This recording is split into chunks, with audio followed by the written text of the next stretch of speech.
Good evening 11th standard student. आज हम पढ़ेंगे ओसी का फर्स्ट लेसन है introduction of commerce and business. तो उसका सबसे पहला पॉइंट है ह्यूमन एक्टिविटीज।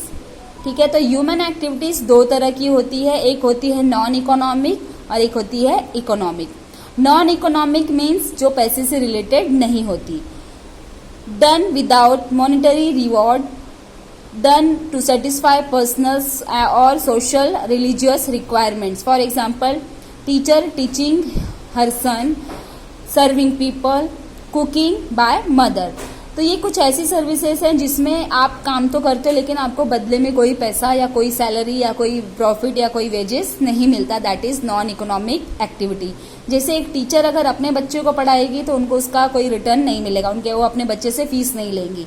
तो क्या है वो, कैसा एक्टिविटी है, नॉन इकोनॉमिक। सिमिलरली क्या है यहाँ पे आगे अगला आप देखोगे तो वो है economic activity, that is related with money. ये क्या इन्वॉल्व करता है, इसमें क्या क्या इन्वॉल्व है, प्रोडक्शन। प्रोडक्शन मतलब किसी भी चीज को प्रोड्यूस करना, distribution and consumption. Consumption means use करना उस पर्टिकुलर चीज को। Consumption of goods and services done for monetary rewards. Economic activities में ही वही चीज इन्वॉल्व होती है जिससे आप कुछ काम कर रहे हैं तो उसके बदले में आपको पैसे मिलते हैं, सैलरी मिलता है या वेजेस या fees, what ever it is. For example teacher teaching in a school, अगर टीचर स्कूल में पढ़ाती है तो टीचर को क्या मिलेगा, सैलरी। सेम वे अगर टीचर अपने बच्चे को पढ़ा रही है तो कोई पैसा वो नहीं चार्ज करती, दैट इज नॉन इकोनॉमिक। और अगर वो सैलरी स्कूल में पढ़ा रही है, सैलरी ले रही है, हो गया economic activities. Worker working in a factory, अगर वर्कर फैक्ट्री में काम कर रहे हैं तो वर्कर को क्या मिलेगा, सैलरी मिलेगा, वेजेस मिलेगा, जैसा रहेगा वहां का वो मिलेगा। तो वो कौन सा एक्टिविटी हो गया, इकोनॉमिक, क्योंकि ये सब किससे रिलेटेड हो रहे हैं, पैसे से, that is economic activity. Doctor working for hospital, अगर डॉक्टर हॉस्पिटल में काम कर रहा है तो क्या लेगा, वहां पे सैलरी लेगा। डॉक्टर 3 वे में काम कर सकते हैं, जैसे कुछ प्रोफेशंस ऐसे होते हैं जिसमें आप बिजनेस भी कर सकते हो, आपका प्रोफेशन लाइफ भी आप उसमें कर सकते हो और एम्प्लॉयमेंट भी कर सकते हो। बिजनेस, प्रोफेशन, एम्प्लॉयमेंट, ये 3 चीजों में डिवाइड है क्या, इकोनॉमिक एक्टिविटीज। बिजनेस का डेफिनेशन हम देखेंगे बाय प्रोफेसर एल.एच. हैनी। Business activities are all those human activities which are directly towards the production and processing of wealth. Business मतलब ही वो सारी चीजें, वो सारी ह्यूमन एक्टिविटीज जो अपने वांट्स हम सेटिस्फाइड करने के लिए जो पर्टिकुलर चीज हम यूज कर रहे होते हैं उस सारी चीजों का प्रोडक्शन, दैट इज बिजनेस।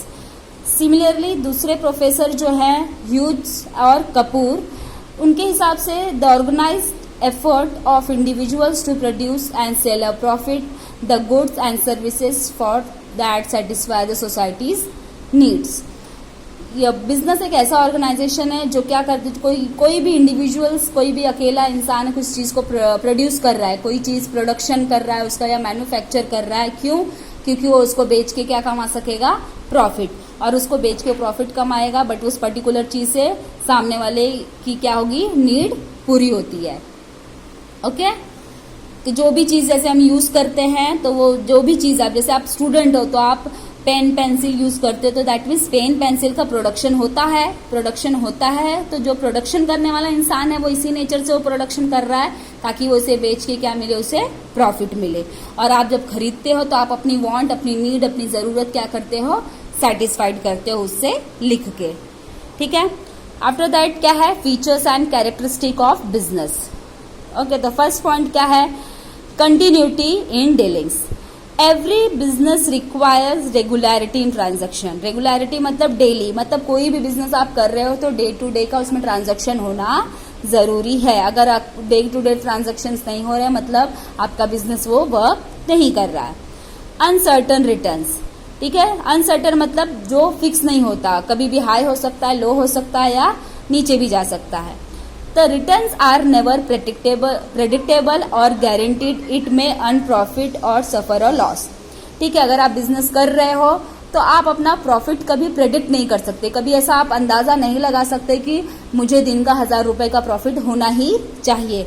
हो सकता है कभी आपको 1000 रुपए का प्रॉफिट होगा, कभी 2000 का होगा, तो कभी कुछ भी प्रॉफिट नहीं मिलेगा और कभी हमारा लॉस में भी हो जाता है। इसीलिए इसका रिटर्न, इसका जो पैसा हमको मिलता है ये अनसर्टेन रहता है, जो फिक्स नहीं रहता। Now third point is risk elements.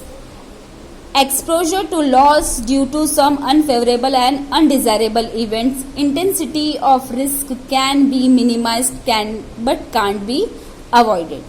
ठीक है, अगर आप कोई बिजनेस कर रहे हो या करना चाहते हो या करने जाने वाले हो तो आपको रिस्क से आपको मतलब रेडी रहना रहता है रिस्क लेने के लिए.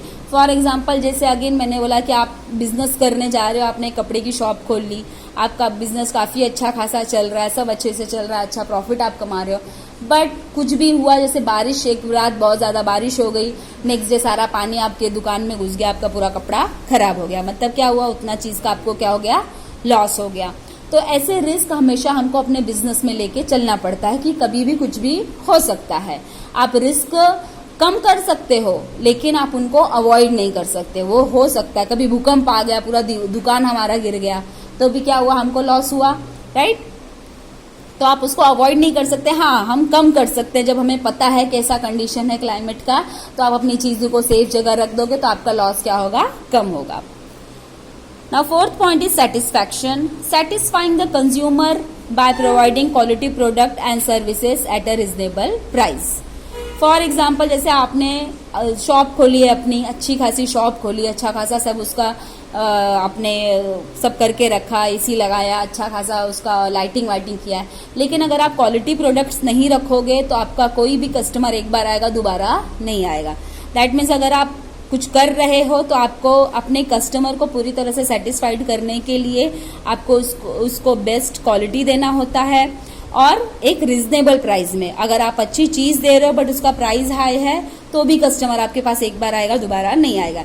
लेकिन आप अच्छी चीज रिजनेबल प्राइस में दे रहे हो तो ऑब्वियसली वो कस्टमर एक बार आएगा, दोबारा भी आएगा और अपने साथ 4 कस्टमर को भी लाएगा. That is satisfaction. Now fifth point is 2 parties. ठीक है, तो कोई भी ट्रांजैक्शन करने के लिए कितनी पार्टीज रिक्वायर्ड होती है, 2. फॉर एक्सचेंज, लेना देना, इस सब चीजों के लिए 2 लोग का होना जरूरी है. एक होता है बायर और दूसरा होता है सेलर. बायर मतलब जो सामान खरीदता है एंड सेलर जो सामान बेचता है. ठीक है.